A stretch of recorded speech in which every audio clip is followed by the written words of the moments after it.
Good afternoon, everyone. Thank you for joining us today. My name is Mary Sayers, and I am the CEO of the National Disability Research Partnership. And my pronouns are she, her, and just a bit of a visual description of me. I've got shoulder length, blondie brown hair, I've got clear glasses, got a chain on, I'm a white woman, and very delighted to be here today. Before we begin, I'd like to acknowledge the traditional custodians of the land in which we're meeting across Australia.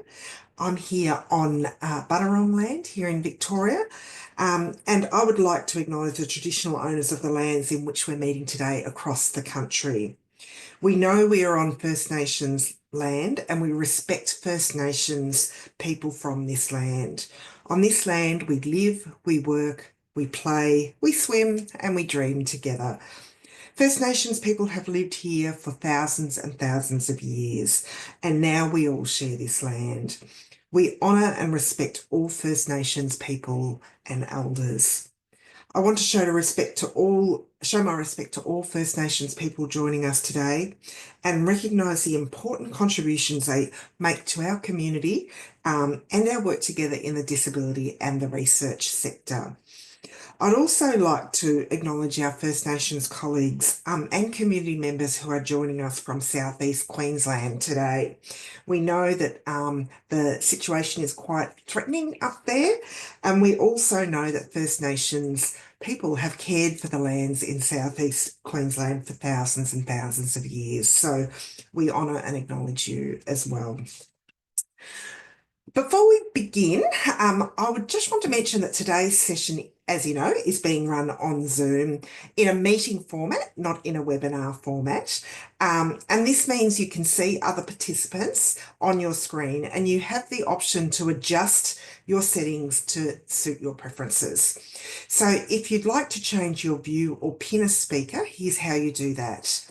So there's gallery view versus speaker view.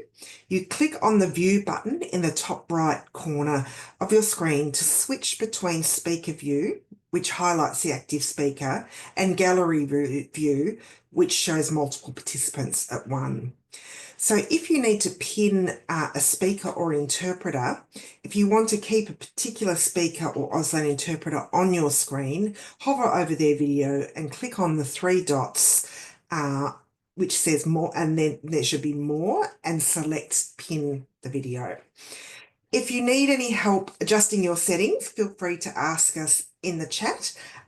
Sue Tape, who will give you a bit of a wave now, is our helper, our troubleshooter extraordinaire today. And so you can either direct message Sue or post your request in the chat. And as part of the NDRP's commitment to role modelling best practices in accessibility and inclusion, we are working really hard to embed accessible ways of working into everything we do, including sessions like this. So please note that this session is being recorded and will be available on our YouTube channel for others to access, and for you to share with your colleagues as well. If you'd like to turn on captions, if you can't see them, live captions are available for this session. You can turn them on or off by selecting the CC or live transcript button in your Zoom toolbar at the bottom of the screen. Also, feel free to use the chat and feel free to share your thoughts, but just be mindful of others while you're in the chat. We will also have a 10-minute break during the session if you need to, but also if you need to step away at any time, please feel free to do so.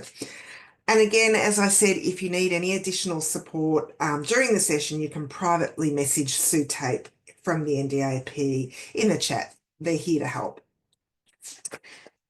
So I might get my colleague Gillian, who I'll formally introduce very soon, to share the slides, and we'll go to the first slide.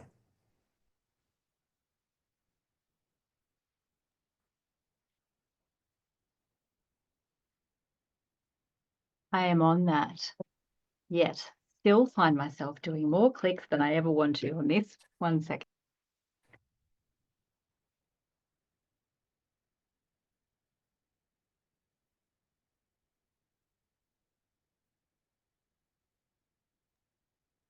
Somebody do the waiting music, please. I don't have any jokes at hand, sorry, Jill. Um,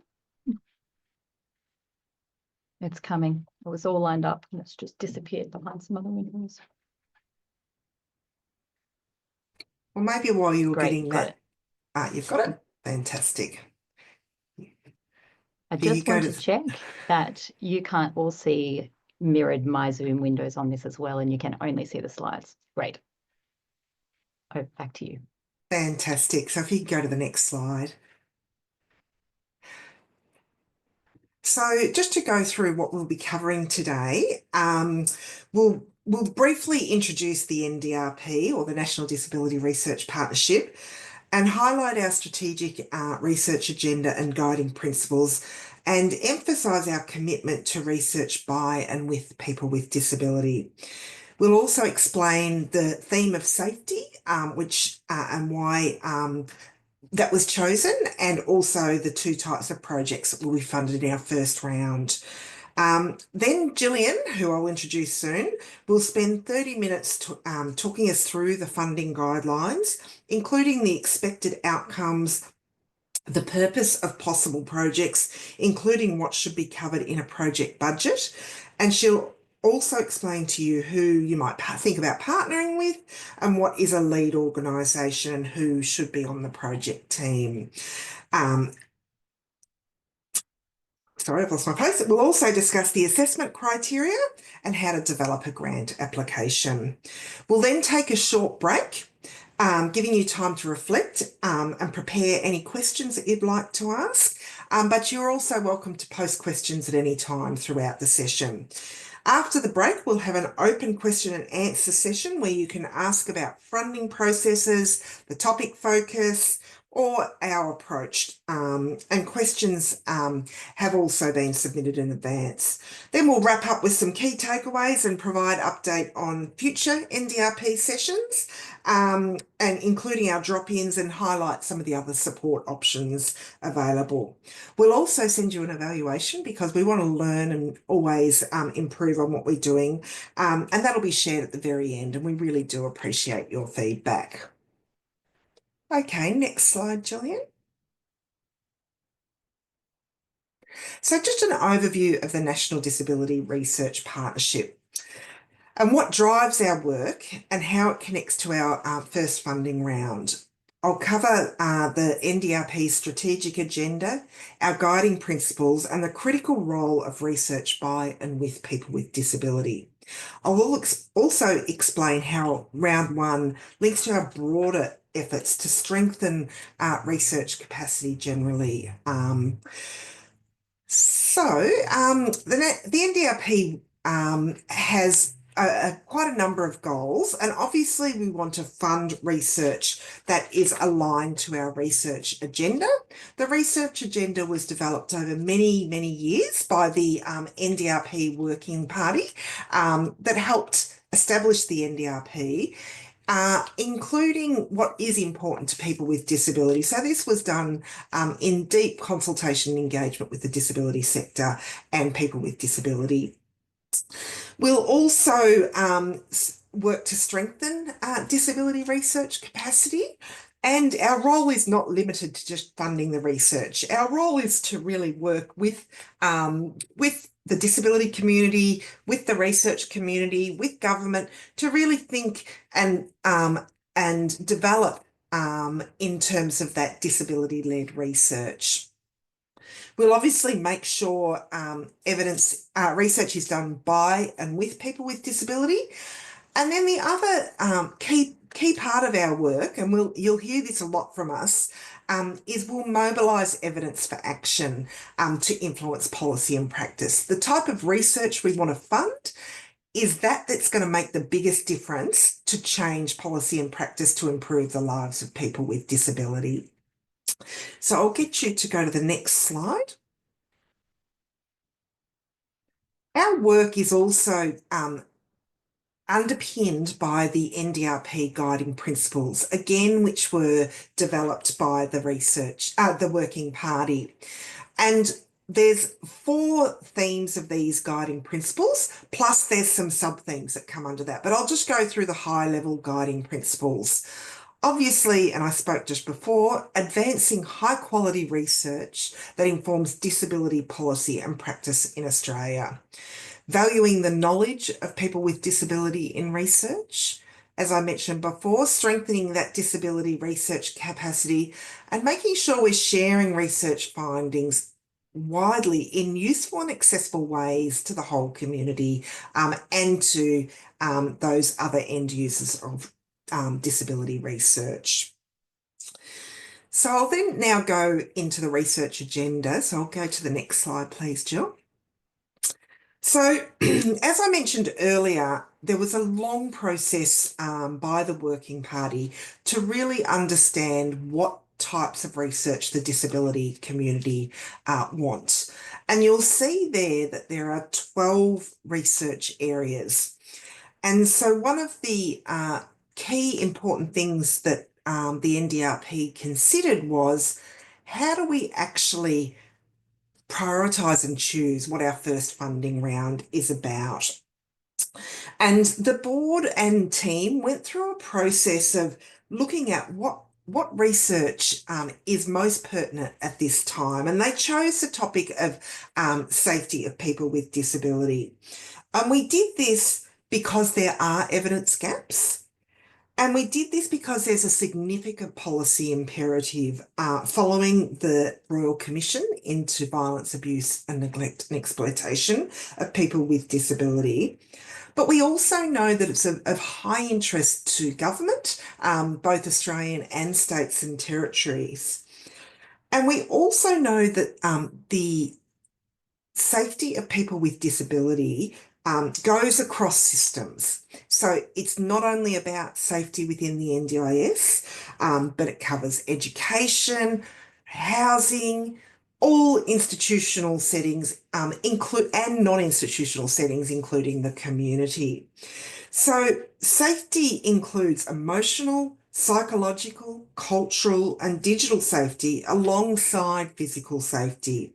And research projects in this area will address those systemic barriers, not just individual experiences, whilst they are crucially important as well. So as we decided how we're going to progress with this research funding round, and I'll go to the next slide. Sorry, Jill. We decided on this topic of safety that there should be two funding rounds, not just one. And there was a very deliberate reason we did this. We wanted to fund in our first round the things that often don't get funded in traditional research. And that is the co-design approach and the co-production approach. And so we have two streams of research funding, which I'll talk about in this first round. And in the second round later in the year, we'll open up larger research funding on the topic of safety of people with disability. So I'll get you to go to the next slide, Jill. So round one, hopefully you will all have seen that we've published a whole range of guidance, which Jill will talk about in detail very soon.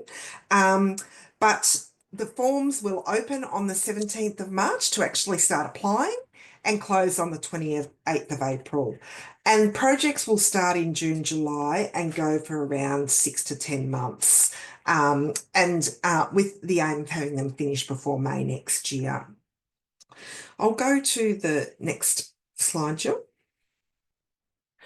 And on the topic of safety of people with disability for round one, all projects will use co-design approaches. So there'll be two streams, which we'll deep dive into very soon. Co-design of research proposals to use in an application for future research funding, which may be the NDRP or it may be other sources of funding, including other research schemes, philanthropy, government and the like. The second stream is using knowledge synthesis, because we know on the topic of safety of people with disability, we're not starting with a blank slate. There is evidence out there, even though there's evidence gaps. And this second stream will use knowledge synthesis methods to bring together what's already known about a topic and co-produce reports, briefs, or guidelines or similar, so that action can be taken more rapidly. So having a deeper understanding of what the current state of evidence is around different elements of safety of people with disability. And we know it's a very broad area. So, funding in round one is grounded in the research agenda. And for this round, um, there'll be small scale projects to provide an entry point for new collaborations or innovative methods. And these projects are ideal for testing ideas that may later scale up. Larger scale projects, which may be funded later, address structural and policy level changes and creating that systemic impact. And so these projects will embed co-design principles to ensure research is led by people with disability and directly address their priorities. We want to see projects that demonstrate not just the what, but the how, showing inclusive methods in action. I think this might be a good time to hand over to you, Jill, if that's okay, as we start going through the key documents. But I'd like to introduce my lovely colleague, Jill, who is the head of our research program, who will share her insights today. And Gillian is a very passionate advocate and thought leader.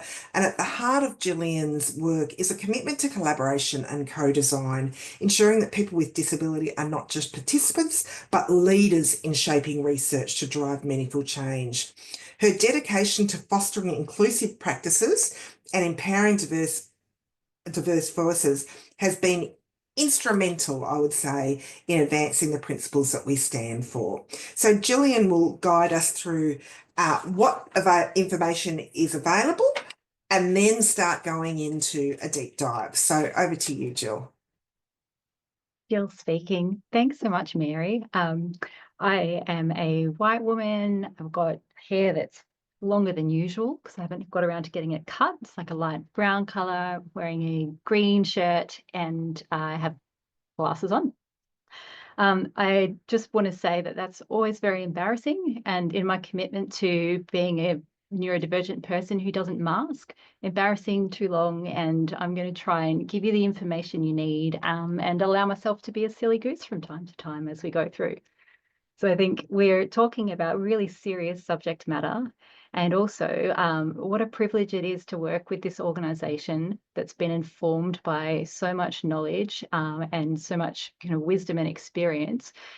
What we're wanting to do is create environments where people can work together and feel comfortable to be themselves.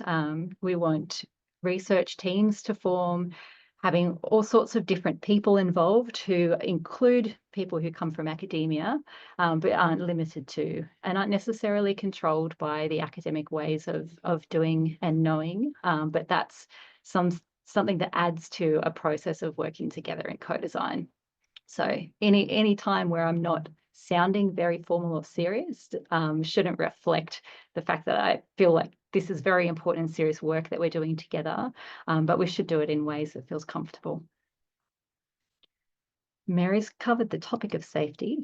I should say too, my pronouns are she and her, and I'm coming from the unceded lands of the Awabakal and Worimi people at the moment. That's where I live and work. And I want to acknowledge and make sure that we also tap into the ancient wisdom and experience of Aboriginal and Torres Strait Islander people. And communities, including Aboriginal and Torres Strait Islander communities, have been co-designing and have been researching in community-led ways for tens of thousands of years. So everything we do needs to draw from and learn from that. So this grant round, we have prepared some documentation that is going to guide you through the process of thinking about your projects, developing an application and putting an application in. They're available to you in a few different ways. So we're aiming to make the information as accessible and easy to go through as possible, noting that research applications just aren't a simple thing. So just because we've got them available in several different ways doesn't mean that you'll automatically find it easy.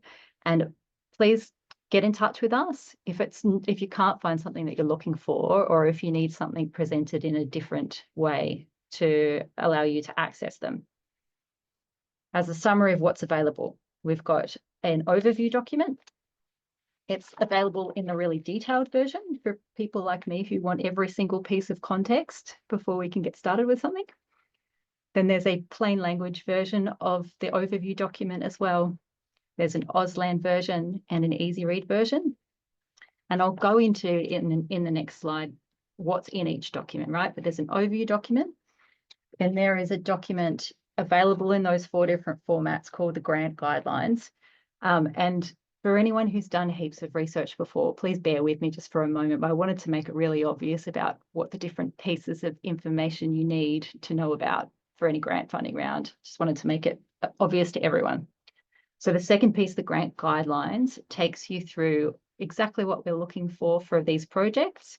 And it has a bunch of assessment criteria in there as well. And we'll go through that in detail. So the assessment criteria means basically how your application will be reviewed, assessed, and then given a score when we're deciding whose projects to fund.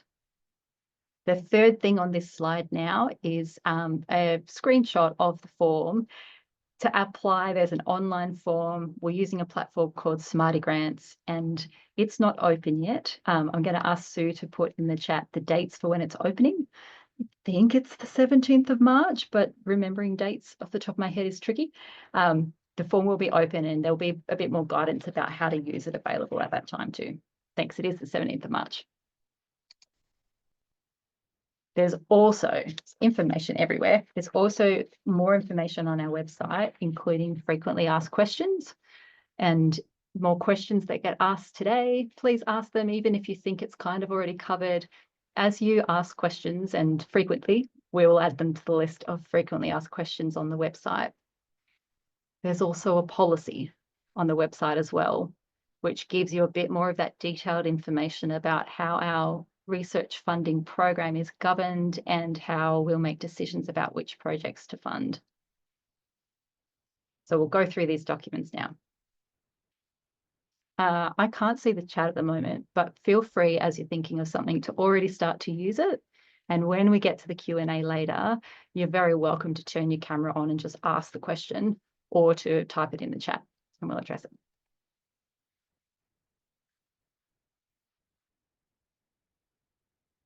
Okay, so which document?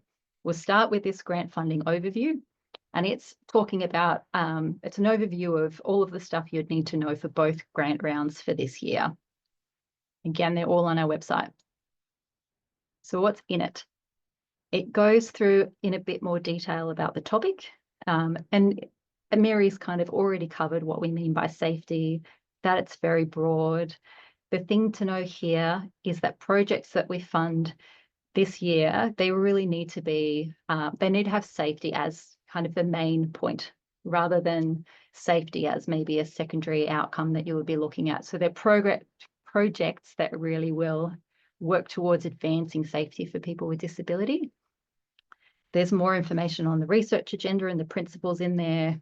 It outlines the 2 funding rounds that Mary's already gone through and the type of research we fund and support, which Mary's already gone through. So it's a reminder on research that is done in ways that aligns with our principles, and also research for this year's funding needs to all, regardless of what it is, use co-design approaches.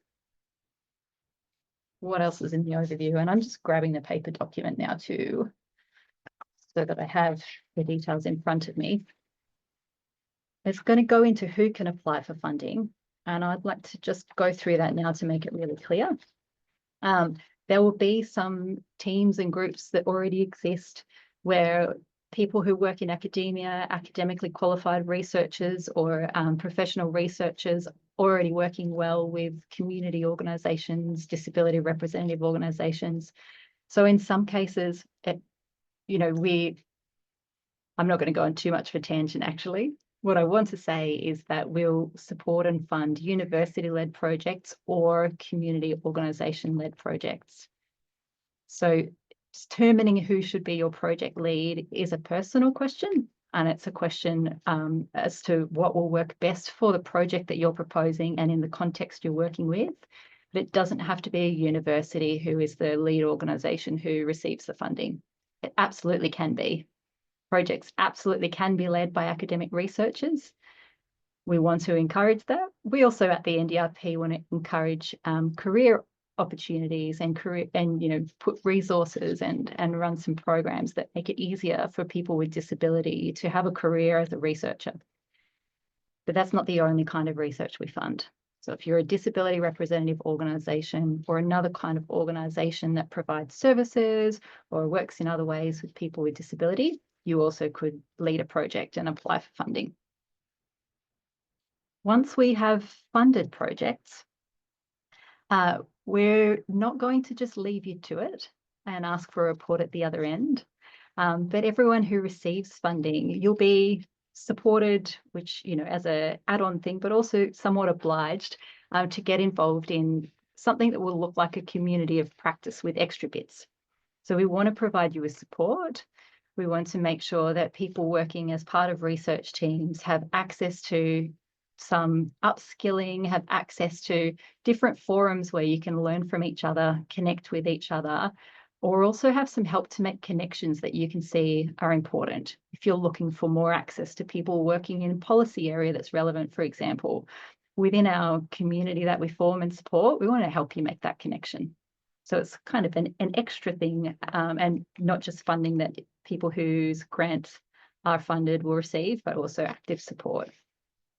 Also in this document is more information about how we choose the projects to fund. I think I'll give the details with regards to that later if we have time, and rather focus on what's in the next what's in the next documents, which is the grant guidelines. Right. At any time, and I can only see some of you, it's really nice, those of you who are smiling and nodding, or screwing up your face if I've said something weird. But again, feel free just to pop questions in the chat or turn your cameras on if you want to. No pressure. I don't mind a camera off moment myself. Okay, second important document. They're all important, but if you're preparing a grant application, always have a look, study the grant guidelines. So this is a really important document. It's available in a few different formats like we discussed, and it covers both, the program goals. And by program goals, I mean the goals for the NDRP in us giving this money out to different projects, what our overall goals are. So we're not just looking to fund individual projects that would on their own make a great impact. We're looking to fund projects that actually together as a program of work have the biggest collective impact. There's a bit more information about what we're thinking and what we're looking for in the grant guideline. And it's got the juicy details you need. So it's got budget information, what you can and can't use the money for, the timeframes, eligibility. And so by eligibility, it means who's allowed to apply for a grant and who, in this case, is not allowed to, the deliverables for these short projects, and then we'll cover who can be on the team, who can lead projects, and who can be partners in the assessment criteria. Now, I'm also just looking at the time because at some point we will need a break, and keeping track of time without a clock is not my forte. I'm going to actually just address a question that's come up in the chat before I go on to the next slide, because I think this might help with, as you're thinking through how this advice and how this description of the guidelines applies to you. Organisations can apply for more than one grant. So there's 2 streams, and also you potentially could put applications into for a couple of projects within each stream. The key thing here is that a project lead can only be a project lead on one project per stream. And further than that, when we're assessing the grants, making decisions, you also should be thinking about making sure it would be feasible for you to do what you're proposing to do. So if you've applied as an organisation for 6 or 7 different things and they all just happen to be fantastic for funding, but it just absolutely isn't possible for that much work to happen, then it's unlikely that they would all get funded. So yes, you can apply for several, but as project lead, you can only lead one project per stream. Have I forgotten anything else important about that particular point, Mary? Because I think it's an important one.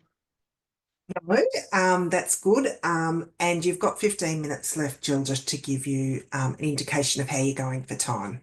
I'll put my Great. camera Thank you. back on when we're getting close. Okay, perfect. So coming up next, I'll go into the budget information, a bit practical, and then come back to more about the assessment criteria. Oh, before I get there, just kind of a reminder and any clarification that's needed. 1 bucket of money for this first round. The projects need to take between 6 to 10 months. So my first reaction, and the first reaction of many people as we've been developing these guidelines, was 6 months is not very long to do very much. When we understand this, we want people to propose projects that are feasible and that can be done within that time frame, knowing you've got up to 10 months. So design something and propose something that's possible with a bit of a contingency there. I wouldn't be proposing something that will, at its shortest, take 10 months, because if anything happens and slows things down, that wouldn't be feasible.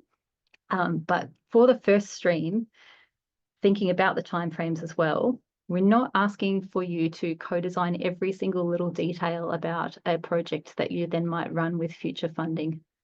We're asking for a proposal that covers what you think you can co-design that would help you be competitive for funding in a round that would follow that, if that makes sense. In some context, that might look like you get heaps of stuff done and you make a whole lot of progress. You might already have existing relationships, or there might be something and you can say we would get this much work done. In other contexts, that might look like it takes a lot longer to make less progress compared to another project perhaps, but you should propose something that is going to make an impact, that's feasible to do in the time, in the context you're in, with the people you're working with, if that makes sense.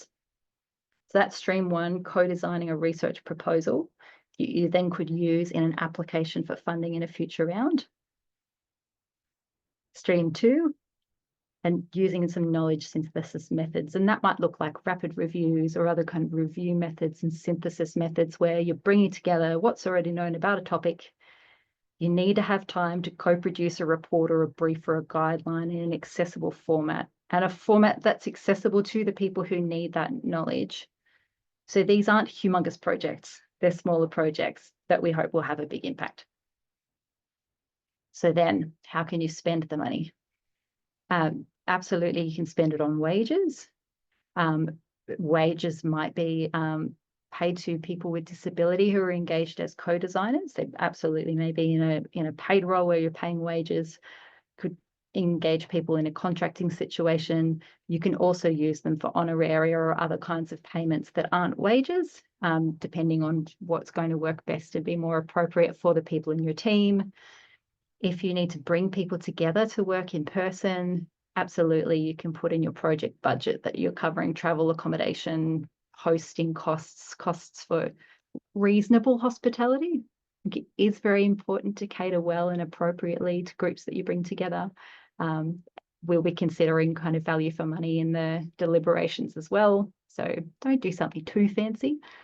But in the methods section, absolutely explain why you need this money to facilitate something that's appropriate for the people you're working with, that facilitates the work you need to do. And you can use the money to, we'd love you to use the money, please, to support inclusive participation where that's needed, so that you're designing something that's inclusive, that's accessible to everyone involved. And we know that stuff costs a lot of money. So again, when expecting you to do work that has a great, huge impact, but I wouldn't be proposing something that is unachievable because you've planned to do way too much. All right, I think that's pretty clear. If you've got any more questions about what things can be covered, can't be, ask them.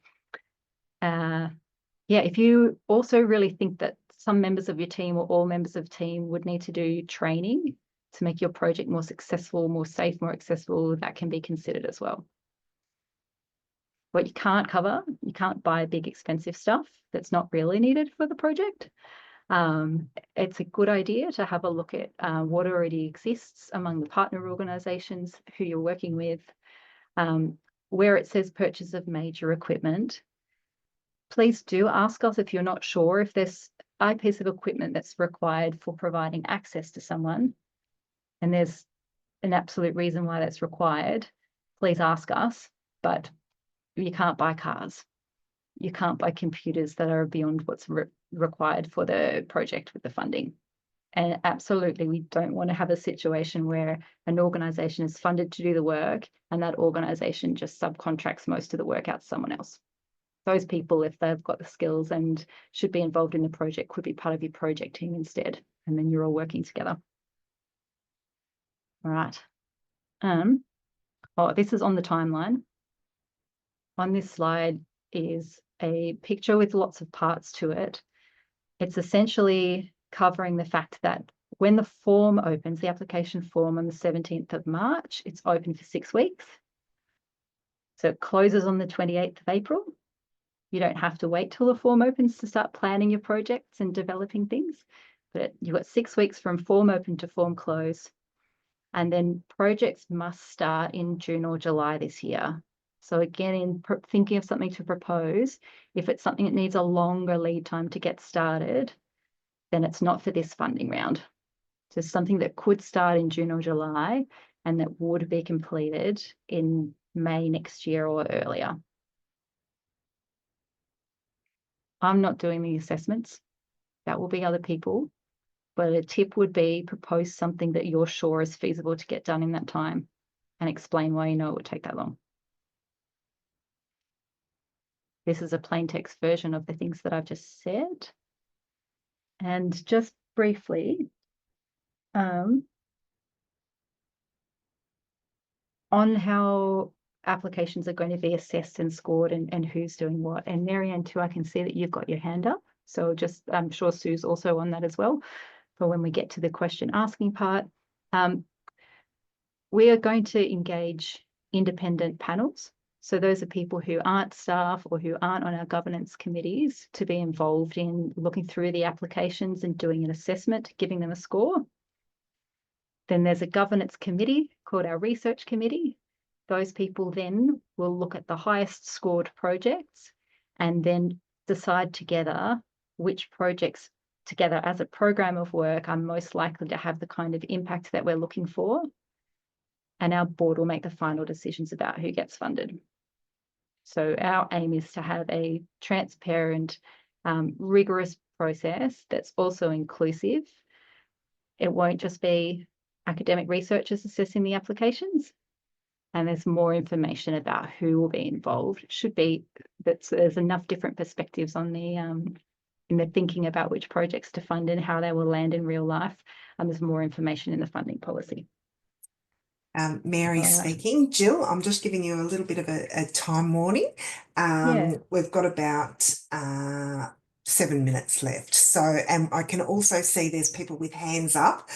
We'd really love to get through the content of what Jill's presenting because it may answer some questions, and then we'll come to you with your hands up in the Q&A session after the break. So we think hopefully the next few slides might answer some questions, but if they don't, then we'll absolutely love to come to you in the Q&A session. So back over to you, Jill. Yeah, thanks, Mary. And there's only 2 slides to go as well. I also am the kind of person who wants to say my question as soon as it comes to mind so I don't forget it. So who can be on your project team? So we talked at the start about we need an organisation to be a lead organisation. It can be any kind of organisation, with the caveat that the organisation who's going to be the lead really should be an organisation that has in place the kinds of policies, procedures, and financial management systems that would allow them to be able to receive the money, manage the project, and support people with any credentialing or insurances and things like that that are needed. So technically any organisation, but just think about also, is the organisation one that would be trusted by the communities who you're proposing to work with as well? And are they set up in a way that they can receive the funding, manage the project? Then there's one person who's the project lead. That person can be someone who works with the lead organisation, but doesn't have to be. So that's an important point. They should be someone, though, who is trusted by all members of the team, nominated by the lead organisation, and has the skills. And by the skills, I mean both the leadership skills as well as the practical skills that they would need to have that leadership role. So that might look like a role where they're managing the project, but it doesn't have to be. The project leader could be leading and doing other things, not the day-to-day project management, but certainly it needs to look like a leadership role and be someone who has skills and experience as a leader. If they're a more junior person, that's wonderful if they're supported well by other people in the team. So this is not only for the most experienced researchers or program leaders that are out there.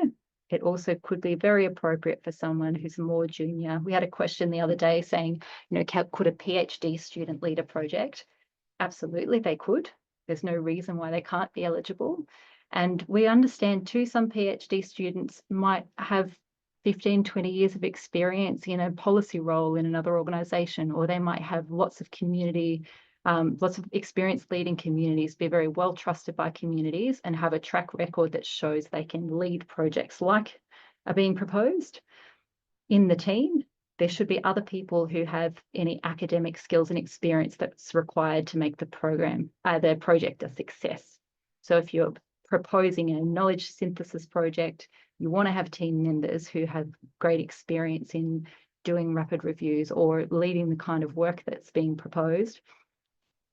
You can pick your team however you think is going to work best. Be a bit strategic about it and explain in the application why you've allocated the different people in the team the roles that you've allocated them. The last thing I really want to say about the team is that there's not one size that the team has to be. You have to show us that you're working in partnerships, though. So a team of one person, you're not eligible. A team where it's just people from one organisation is also not eligible. But beyond that, it might make sense to be a very small team for the work you want to do, or it might make more sense to have a few different partners or people who have different types of experience and roles to make your project work.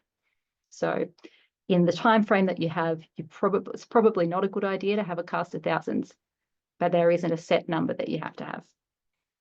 All right, that's all on project team members for now. And I was going to go into a bit more detail about some of the assessment criteria, but I am thinking that going through some of this stuff in the questions is a better idea. I can't stress enough how important it is, though, to go through the criteria. And I'll give you just that kind of high-level steer on what each of them means, because it's against the criteria that your application is assessed.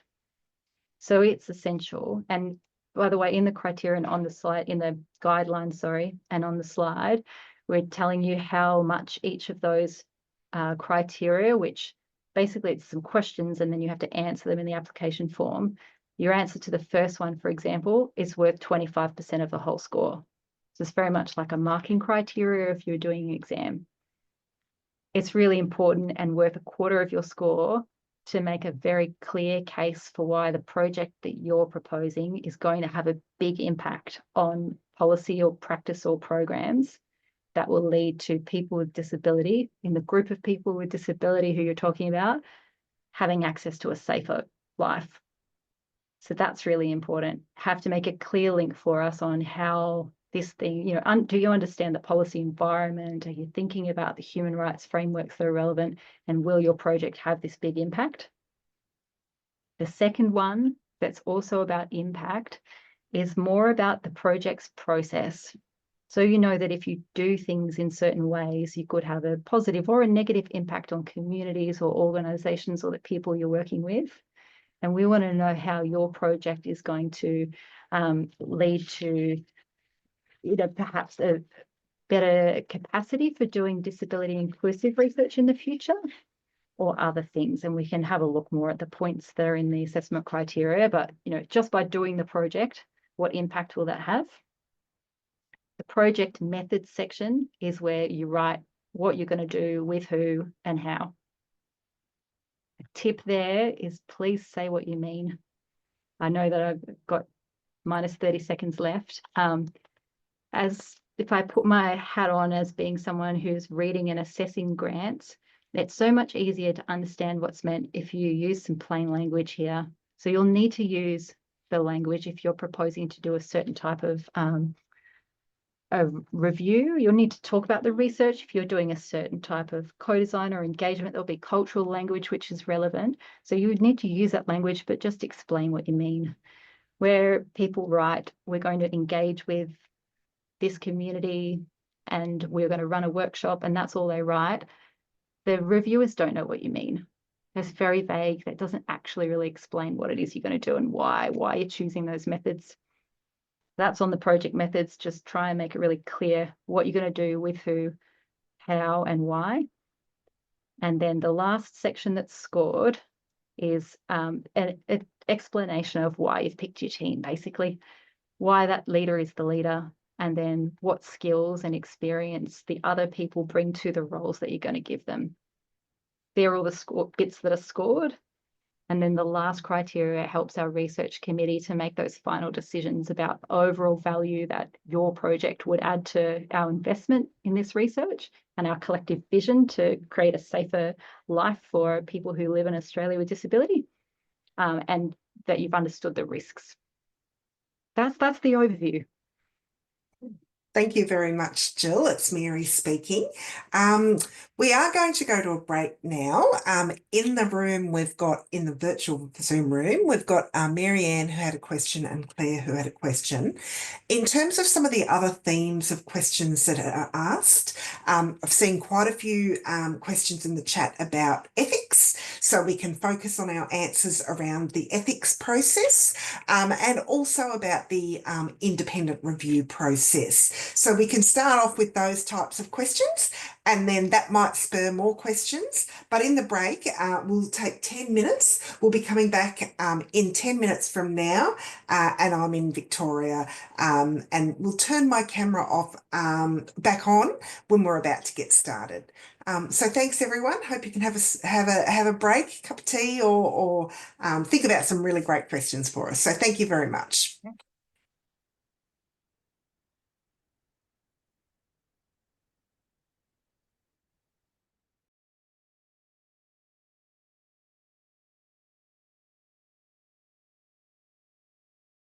We won't be.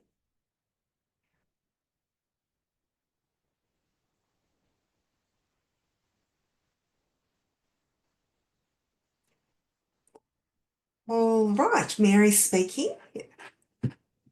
We'll get started with our Q&A. And thank you everyone who has put questions in the chat, or who would like to ask a question. And we'll open it up once we've gone through the first few questions for even more questions. The first question Moretta had about would safety cover things like natural disasters and emergencies, and I think that question was answered in the chat. So I'll now take you to the second question that came before the hands up question, and I'll just get that one up, which was from Rachel. And the question was, will co-design projects that focus on capacity building of the teams and coming up with future project ideas require ethics approval?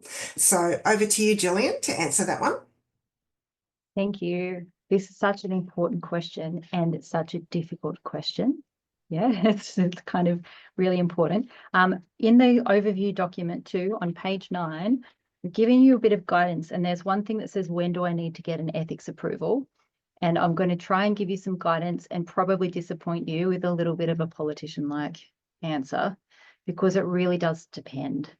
So it depends on the types of methods that you're going to use in your project and the context of the research, and also who is in the team and who's working together on it.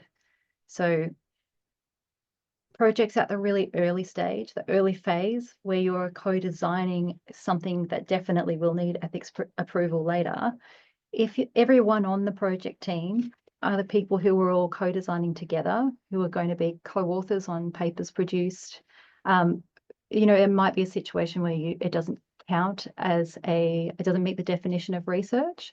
I don't want you to just take my word for it though, because it really does depend on your context as well.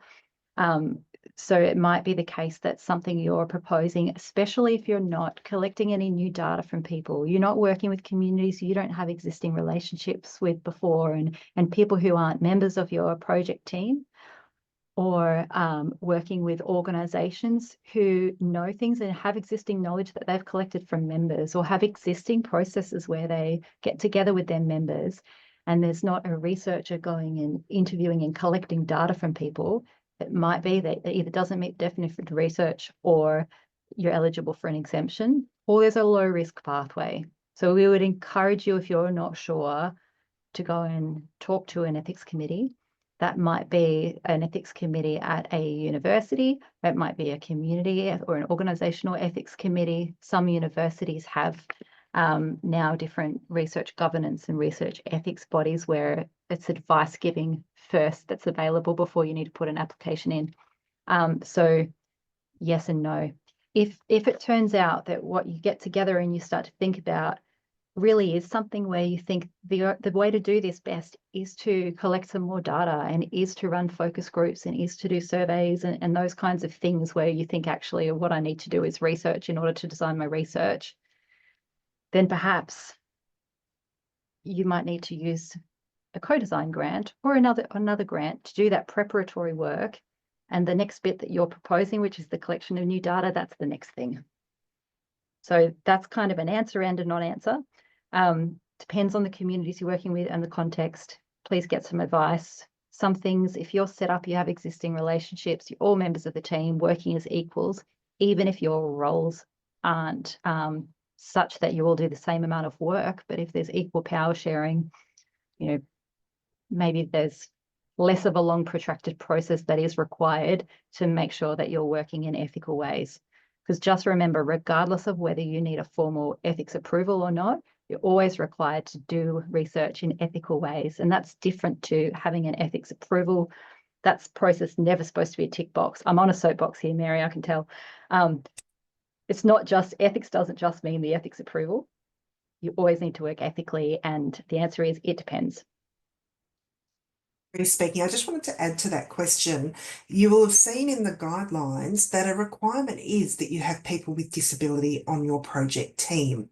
So you don't need to get ethics approval to have people on your project team with disability. And in fact, we actively encourage that. So if you've got people with disability, people who have lived experience of the issue that your project is about, they're an equal member of your team. So I hope that that's clear as well. And the other thing too is you don't need to get ethics approval before you put your funding application in.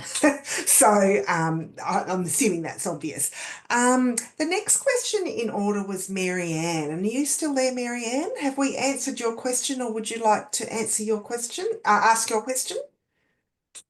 My question, good afternoon. My question is, if you do get the first funding round and you're working, like, you've got, you do your first funding round, can you continue the same project in the second funding round? So it's, because you might not be able to, you might get up to your 10 months or whatever, but you want to expand that project. Can you do it that way? Marianne, that's a terrific question. We've got a very good answer for that. So, Gillian, I'll hand over to you. The question was, if you have a project that you've had funded in round one, can the second stage or the next stage of that be considered for funding? So, Jill? Yeah, Jill speaking, absolutely. On the one hand, we hope that projects funded in the first round, some of those will be able to fund that development work and co-design work, or understand what evidence there already is that exists on this and where gaps are, And then the results of those projects could be used to make your application much stronger into the second round. You'll notice that the timelines, though, it's not as if you have a chance to completely finish the first project, which might matter or it might not matter. So it's not the case that you would need to have delivered your report to us and have everything completely tied off before you could use what you've learned or use some of the results from the work that you're already doing to inform an application into the second round. Also, if your project takes longer, we will run other rounds, and it's a completely valid outcome if we're funding co-design of your project. If you think that there's a different funding scheme which is a better fit for the thing you're designing than our second round, absolutely, that's a good outcome, is you've been able to use our funding to strengthen capacity, develop relationships, and develop something that you're likely to get funded from somewhere else. Does that make sense? Thank you. Thanks very much, Marianne, for that question. The next question was a question in the chat before I come to you, Claire, with your question. So Megan in the chat said, what is the background of the independent panels? As we know, there are some topics and disability groups who are less understood or more often excluded by people without disability experience. So, Jill, and I'm hoping you can answer that question. Yeah, thank you. Again, great questions. The panels, completely full transparency, they are not assembled yet because we don't yet have everyone's applications to know what is the best, who are the best people to invite to be on the panels. But in every case, they will include people who have appropriate research expertise in the types of methods that are in groups of projects, that will have lived experience that's relevant to the topic. Of course, it won't be possible in every case to make sure that there's people with disability from the very specific group of people that every single project directly impacts, but there will always be people with disability as co-designer representatives on panels, as well as people from policy or industry where it makes sense. So we want to have a diverse, and I get a bit uncomfortable when I use that word, because what does that mean? Often it means it will include people who are different to the people who are usually included. But actually a panel of people who have different perspectives and experience and are going to know what the impact of the proposed projects is likely to be from different angles, from how it lands with communities and people with disability, how it lands for policymakers, how it lands for practitioners. So different types of people on the panels, but we haven't selected them yet because we don't know exactly what's needed. Can say that for projects where they are with and by people who are Aboriginal or Torres Strait Islander or Aboriginal or Torres Strait Islander communities, that there will be Aboriginal and or Torres Strait Islander people on those panels assessing those applications. Okay, all right. I was just thinking, I know you've got a second question, but kind of just to wrap up the thing about who can be on teams. Yeah. There's no maximum number of applications a person could be a team member on. Yeah. So you still could be playing a leadership role in a different project in the same stream, but not nominated as the project leader. Noting that I'm fairly sure, I'm speaking for them now, I'm fairly sure the research committee won't be funding people to do work they don't have capacity to do. Yeah. So if someone's involved in 17 projects, and it does make sense that they could do all their work. Yeah. 100%. All right, sweet. Thank you for that. That's good to know. Second thing is just to touch on the concept of representation that you're talking about in the assessment committees. Just wanted to flag the rural flag a little bit, in that a quarter of our population live rurally, and I think that it's really important that we have people assessing these applications that have a good understanding of how things work in rural practice, because obviously things that can be quite metrocentric. Half the reasons we have non-functioning access to resources in rural areas is because the policies are metrocentric in nature. So I think that these NDRP represents an opportunity for us to move away from that and really make sure that things are seen in a slightly different way going forward. I just wanted to say that while I had the chance. But so yeah, not so much of a question, but just is there a chance that that kind of representation, because it does represent quite a large proportion of our community, like, yeah, I know it's hard to find the balance in committees. Is something like a rural representation a possibility for the assessment committees? And Mary speaking. We're still going through the process, Claire, so I can't give you a definitive answer yet. Yeah. What I can say is we will be putting more information about the assessment criteria. We'll be making that, the assessment matrix. Sorry if I've got that on the website as well. Coinciding with the release of the opening of the forms. But also to say that, and this is why that project impact has 25% of the weighting, because, you know, in the case of a project that's with and by people with disability about rural areas, that's a really important thing to emphasise that impact and how it's going to impact on that community or communities. So sorry not to be able to give you a definitive answer, but we really want to be transparent about what we can answer and what we can't. And also, if we can't answer it today, there are things we're thinking about for answering on our FAQs as well. So if it's okay, I might move on to the next question, Claire. Thank you so much. Jenny's got a really fantastic question, thank you, and I'm going to read it out, but we might need to put it in the chat as well, Sue, because it's quite a long one. Can budget be allocated to preparation of application for people with disability? Preparation of the application. I understand why that's usually not included for organisations' unis. However, these costs are absorbed by entire organisational budgets. When individual people contribute to these types of application, it comes directly from our mortgages. It is intended as an equitable funding decision, but is a significant social economic barrier to participation at the design stage of the research and contributes to the already biased research agenda. So, Gillian, I'll hand that one over to you, but I think we've got an answer for that one. Yeah, thank you. And thank you for just being frank and fearless with your questions as well, because it's all information that helps us to try and keep doing what we need to do. There's no defensiveness intended in any of our answers. I was just a bit conscious of that too. It's like, yes, we planned for that, but we're always thinking about how to do it better. I think that you're talking about, can you spend your budget to reimburse people who were involved in developing the application? And is that what you mean? Yes. Yeah. Yeah, that's such an important point. And I don't think I have that answer right now. I think we have to go and have a conversation about that.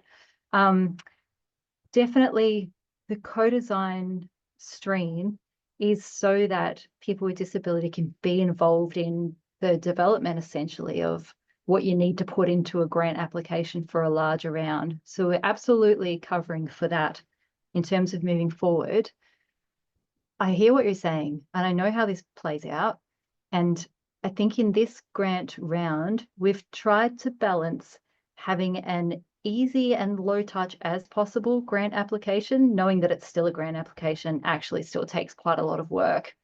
There's another question in the chat that's asking about, there's a small word limit on the questions, and that can disadvantage people, for example, neurodivergent people who want to use and need to use more words to get the same thing out. We may absolutely not have got this right this time, but we actually have included a larger word limit than we wanted. We've tried to think about how can we balance making this easy and making it so that people don't have to write a massive essay if that's really not accessible or even necessary for them. But we extended the word limit deliberately to try and kind of find a middle ground. I hear what you're saying, and I don't think I've answered that next question for you really, except to say, noted. Absolutely, it's valid, and I don't know whether funds can be used to reimburse work that's already been done, but I think we should take that away and discuss it, Mary. Mary speaking, and the way I interpreted that question, again, shows my neurodivergent brain as well, is I interpreted that question, and maybe I've got it wrong, Jenny, in that can it be used for the next funding round? So obviously we're co-designing research proposals. So that it can be used for future funding rounds. So I had interpreted that slightly different with my brain as well. So yeah, so I think that's the intended purpose of this co-design round, is so you can get ready for the next stage. Yeah, so and do the work that's never funded in terms of the design and thinking about what might be needed in the future. So that's how I interpret it, but I've probably got that wrong as well. So It sort of is, but I've been involved in multiple grant applications, and I regularly sit there with everyone else in the room from organisations are paid for the preparation, and I'm not. And often, or the last couple, the proposal for the ideas, the proposal for how to structure it, the proposal for what the outcomes are all mine. And everybody else is paid to prepare it, whether the grant goes ahead or not. So if we're talking about research agendas, which is encouraging input from people with disabilities, and we're the only ones in the room who are not paid, there's something wrong with that. Jill speaking, Jenny, I absolutely agree with you. And I think what we've done here is we've made that problem smaller, but we haven't removed it, right? You still need to develop an application to this grant round. It's kind of a bit meta. But the first stream of this grant round, make sure that people with disability are paid for the significant work of really co-designing and doing that grant development work that's usually not paid. You haven't completely removed the problem at the start. Some organisations I've worked with, though, including universities and research institutes at the past, have worked out ways to have discretionary budget to be able to support and pay people. That I know that that's not always available, but at this stage, encourage anyone who's working with people with disability or other co-designers who can't be paid and wouldn't have access to the program, if there's a way to support them, I would also advocate with you for that. And I think we haven't solved the whole problem, but hopefully we've solved some of it this round for some people. It's a good step forward. I'd also like to point out that, sorry, but Coles vouchers are not the same as paying me for my professional expertise, because there's a difference between, just lived experience and, being seen as equal contributor. And I think that has to be addressed too. thank you so much for that feedback, Jenny. It's Mary speaking. Yeah, so that's certainly an important point to clarify for our FAQs as well, and we'll come back and update our FAQs. There's a question, I think I'm right, and someone will tell me if I'm not right. But I think we're up to the question from Uma, which is, I'd like to ask about the representation of migrant and culturally and linguistically diverse disabled community in the assessment panel for this new ground.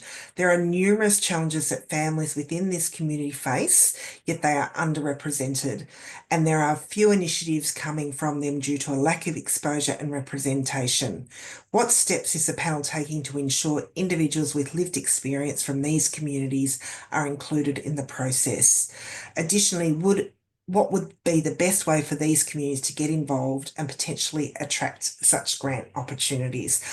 I might have a first stab at that one if you like, Gillian. And just wanted to let you know, Irma, and that we're working closely with the National Ethnic Disability Alliance as well. So they're the disability representative organisation for people with disability from culturally linguistic diverse backgrounds. And I hope, I'm not sure if you actually work with that group, or if not, one of the things we like to do is match people up as well.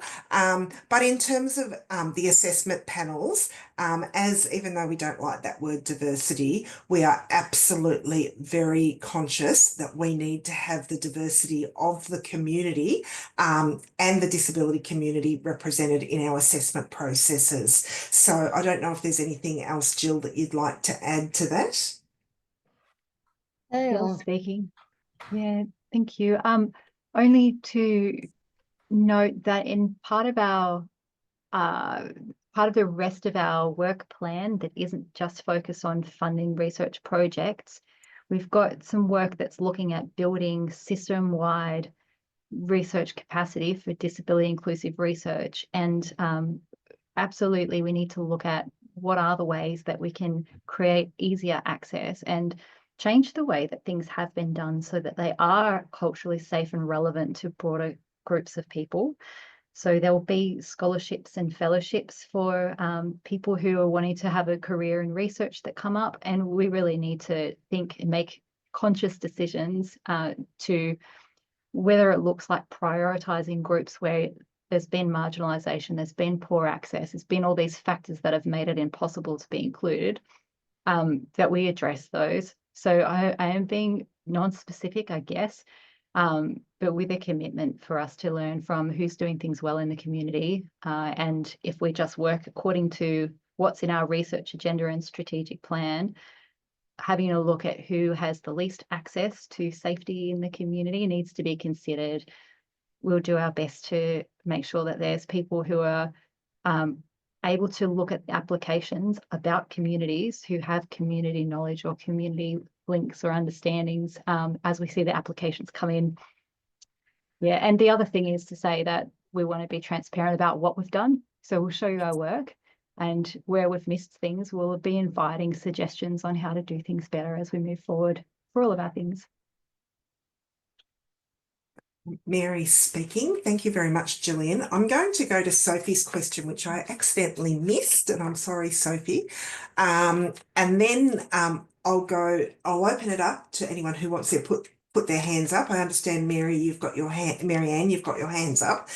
So if you wanted to ask a verbal question and not in the chat, please do put your hand up now. We've probably got time for maybe 2 more questions in addition to this one.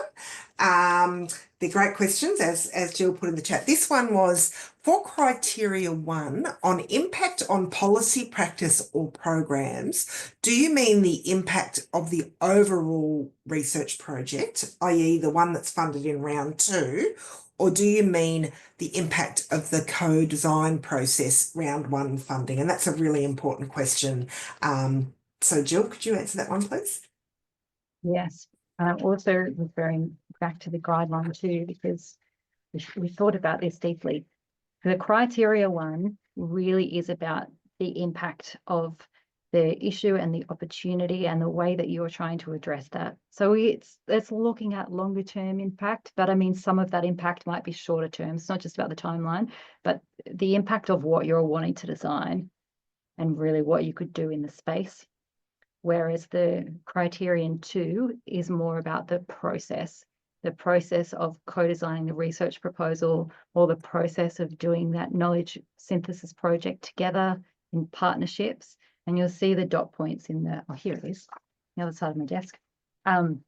It's the assessment criterion 2 is more looking at how the project itself will strengthen the skills of people on the team and others involved.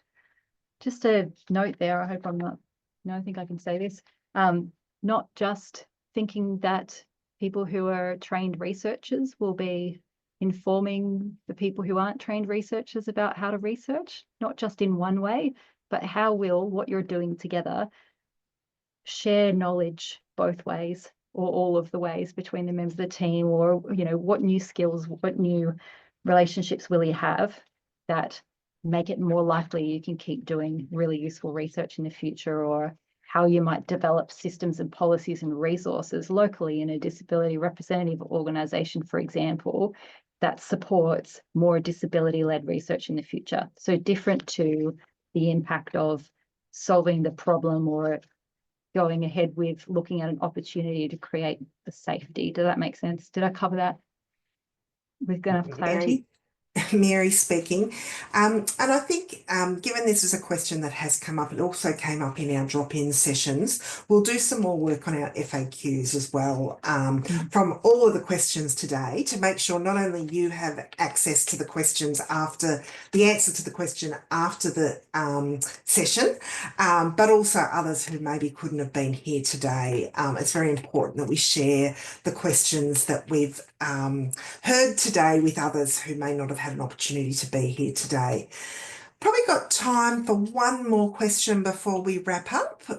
Did anyone want to put their hand up? I'm just checking with Sue. Have I missed any questions? Sue speaking. Marianne did have her hand up, but it's gone back down. So, and camera's off. So, I was just gonna say I'm the president of NIDA, so I do work with ethnic communities. So I am here if anybody wants to ask me any questions. Fantastic. Thank you, Marianne. Great to have you here. All right. I guess just on that too, the other thing that we are hoping, and thanks so much for offering, Marianne, I'm assuming that your invitation was for us to ask you questions, but also other people who are here. Through getting everyone together, we're not just trying to give you a lecture on what to do to apply for the grants, but give you an opportunity to connect with each other. Yeah, that'd be great, because we would like to connect with other organisations in the same space. So Feel free to use the chat, and or if you lose track of each other and would like us to help you make an introduction, you can ask as well. We won't share anyone's details directly, right? But we can certainly ask and support you to connect. Mary speaking. Well, it's just about time for us to wrap up. Thank you very much for joining us today. I'd like to thank our captioner and our Auslan interpreters as well. Thank you very much for your work. And thank you all for your interest in this research. And we really are trying to break new ground in terms of flipping research on its head, but it's led by and with people with disabilities. So the types of questions you've asked are the exact types of questions we want to hear. And we will work to update our frequently asked questions from this session. We had a drop-in session on Monday, and I would encourage you, if you've still got more questions, we've got drop-in sessions which are more smaller group sessions where you can also ask your questions as well. So please do come to one of our drop-in sessions if you've got more questions. We're trying to share information as much as we can. And just while I've got the floor, I'd also like to thank our wonderful NDRP team. We've got Sue here on the help. We've got Gillian, who's been answering the questions. I think we've got Sally, our communications lead, on the line, and we've got Natasha as well. We're a small team and we're working very hard, but I'd also like to see, I think I saw some of our research committee members on here as well. And everyone from our board research committee is really working hard to shift the dial on disability-led research. So thank you for joining us, and we look forward to engaging with you again in the future.